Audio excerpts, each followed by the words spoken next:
The next two videos, we're going to talk about different conditions that may be relevant in the camp setting, including specific characteristics and potential support needs to look out for.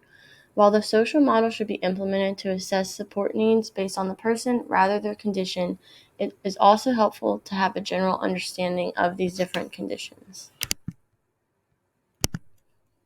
As each condition is introduced, we will talk about how the child's daily participation may be impacted and supports that might be beneficial. It is important to understand as well that many conditions can be co-occurring, and again that the main focus should be on each child's support needs as an individual. The first condition we're going to talk about is attention deficit hyperactivity disorder, or ADHD, which can be characterized as an inability to focus attention or to inhibit impulsive hyperactive behavior. It can be shown through fidgeting, chattiness, clumsiness, immaturity, short attention span, disorganization, mood swings, and overpowering social behaviors. In the camp or activity setting, you may notice difficulty with activity participation and social interactions, although all these characteristics will vary by child. In the camp setting, you may also notice messy work, difficulty sustaining attention, difficulty with instructions, difficulty organizing tasks, difficulty keeping track of things, avoiding tasks, shifting conversations, and forgetting responsibilities. They may also, in the social setting, have difficulty with social skills and making friends. You may notice impatience, difficulty waiting turns, blurting out answers, interruptions and intrusions, grabbing things without asking, conversations initiated at inappropriate times, unsafe risks, and excessive climbing and running when inappropriate.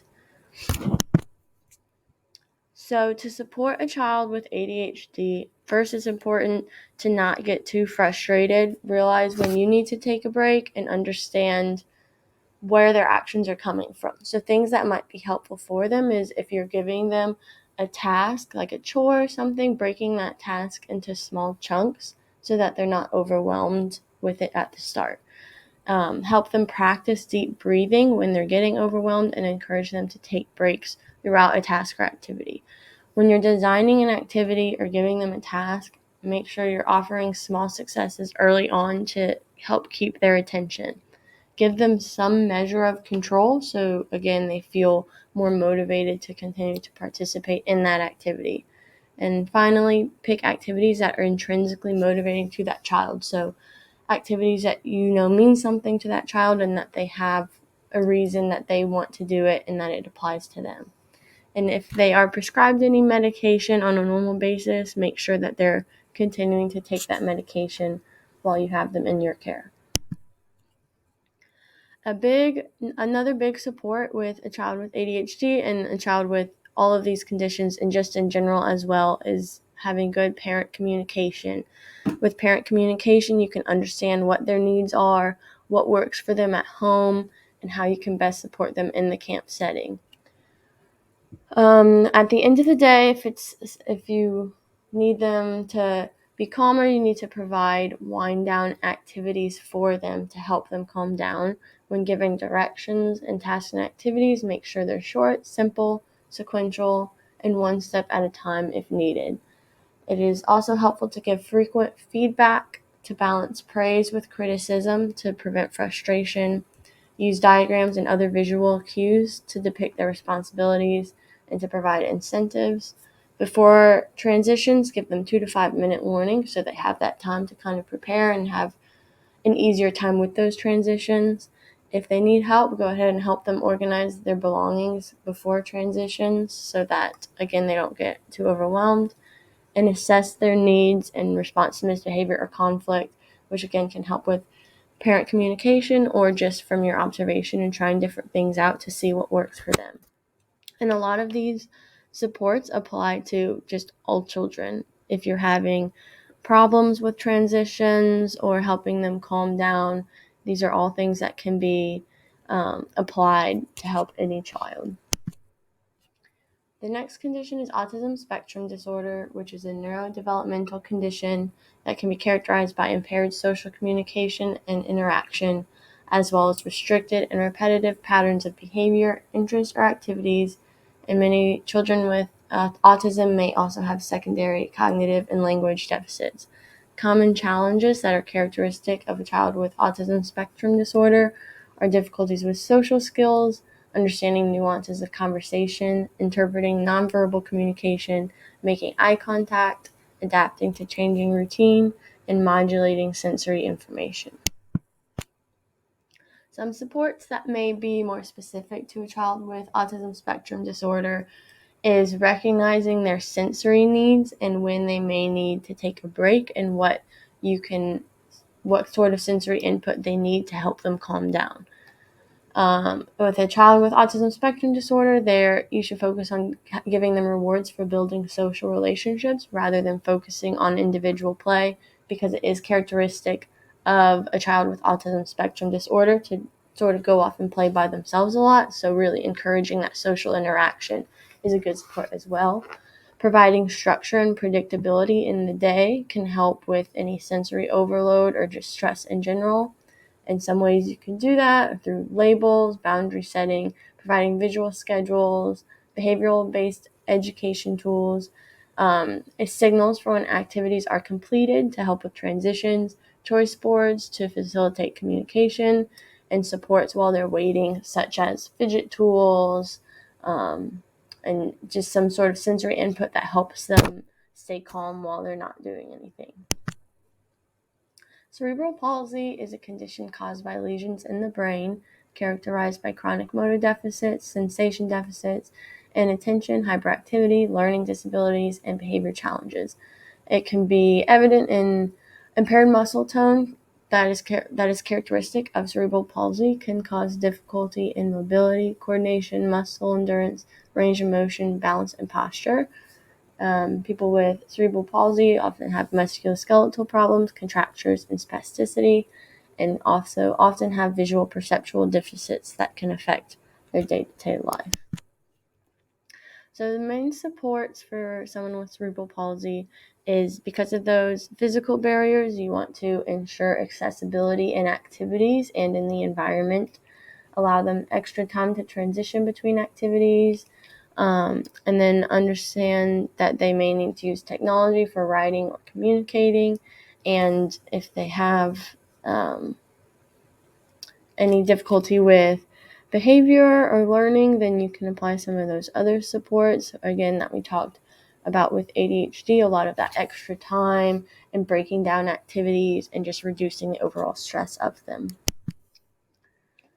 Down syndrome is a neurogenetic chromosomal disorder, also called trisomy 21. This affects the person's physical appearance, cognition, behavior, verbal processing, adaptive functioning, social functioning, motor skills, and health. So someone with Down syndrome may have difficulty with executive functioning, such as working memory, planning, and inhibition. They often have low muscle tone, can demonstrate internal and external maladaptive behaviors.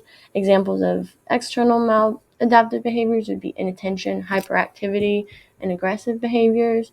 Examples of internal maladaptive behaviors would be anxiety and depression, just sort of internalizing their stress. Someone with Down syndrome may also have autism or a learning disability as well. Some supports when working with a person or child with Down syndrome is, again, like many of the other supports, you want to speak clearly and calmly, make your communication very clear and effective, provide sensory activities so that they can regulate their sensory systems, visual schedules for structure, and then one more specific to people with Down syndrome is postural support when sitting, because of that low muscle tone that can lead to issues later on if they don't have that support. Emotional self-regulation disorder is one that may be co-occurring again. It is characterized as a decreased ability to respond and behave appropriately in various situations. This child will have a decreased ability to calm themselves before or after an interaction and will have difficulty expressing their emotions in a healthy way. They'll often feel overwhelmed in situations and act out in destructive behaviors such as self-harm, overeating, isolation, or aggression and violence. They often have difficulty adapting to changing environments and situations. Some supports for a child that has increased difficulty with regulating their emotions is provide that structure that we've talked about before, reduce any unnecessary responsibilities to prevent them being overwhelmed. Make sure you help them to feel cared about, valued, and understood as they try to regulate their emotions. So making sure they don't feel further isolated because they're having that difficulty, and really showing that you're there for them and help them work through and cope with their emotions. Encourage them to take breaks and use coping strategies, which we will talk about some coping strategies later. And then again, if there's a chill zone available, that is a great support for a child with emotional self-regulation difficulty as well, just having that safe space to calm down and get some sensory input. Finally, for this video, the last one is hearing loss, of which there are varied degrees of impairment that can range from mild to profound. So mild may hear some speech sounds, but soft sounds are hard to hear. If someone has moderate hearing loss, they might hear almost no speech when another person is talking at a moderate level. With severe hearing loss, they will hear no speech when a person is talking and only some loud sounds. And then profound will be no speech and only very loud sounds. So many, because of their hearing loss, will experience poor language development, low literacy, decreased social skills, behavioral problems, impaired executive function, and developmental delays, and they will often have a hearing aid or some other assistive technology to help. The supports when speaking with someone with hearing loss or someone that's hard of hearing, make sure that they can see your eyes and mouth when you're speaking to them. Avoid turning your back while speaking. Minimize background noise. Get their attention before you begin speaking. Speak slowly and clearly. And use a lot of pictures, graphics, and text labels. So you're really just making sure that they can see your face and your mouth so that they can sort of lip read and see your facial expressions, and just make sure that you're providing the optimal environment for them to be able to understand you.